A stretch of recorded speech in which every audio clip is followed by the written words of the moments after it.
All right, that's one of my favorite songs. That is the wonderful San Antonio three-piece punk rock band called Girl in a Coma. Not around anymore, but they were awesome band. That is a song of theirs called Smart, and I picked it because today is International Women's Day, and y'all are smart, so it seemed like good.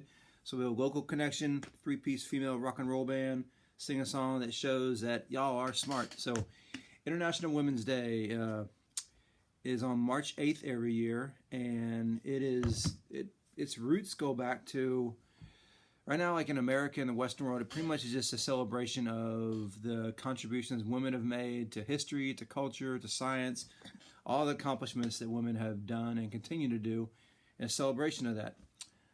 In other places, though, it has a more like a kind of political kind of movement. It actually is started in out of the women's suffrage movements all throughout the world in the early 20th century, so early 1900s. Women everywhere were trying to get the right to vote, and a lot of times these right to votes were also tied into like labor unions, trying to get rights for safe workplace, stuff like that.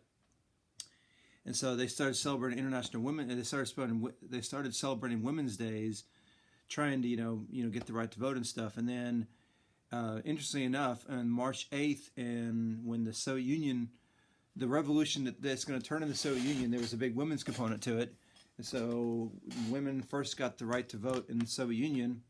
Ironic, because they didn't really get to vote. You got to vote, but it really didn't mean anything, right? Kind of North Korea. But that day stuck. And there's still a lot of places in the world where International Women's Day has a whole lot more political, like kind of workers organizing. Not so much the United States. As I said again here, it's more of a celebration for all the awesome things that women have done for us and continue to do for us, right?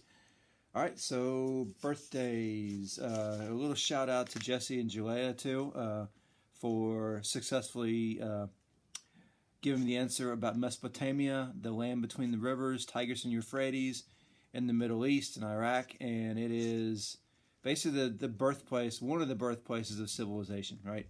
So that's why it's important. A lot of things like the 60-second minute, 24-hour day, like these wheels, concepts like that came about from Mesopotamia and still kind of important today, right?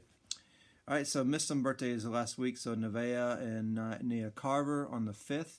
Chloe Rodriguez on the 5th have birthday as well too. Noelle Cardenas yesterday, and today we have Benjamin Ubaldo. Happy birthday to you all. All right, and we're going to close on the four-way test of the things we think, say, or do.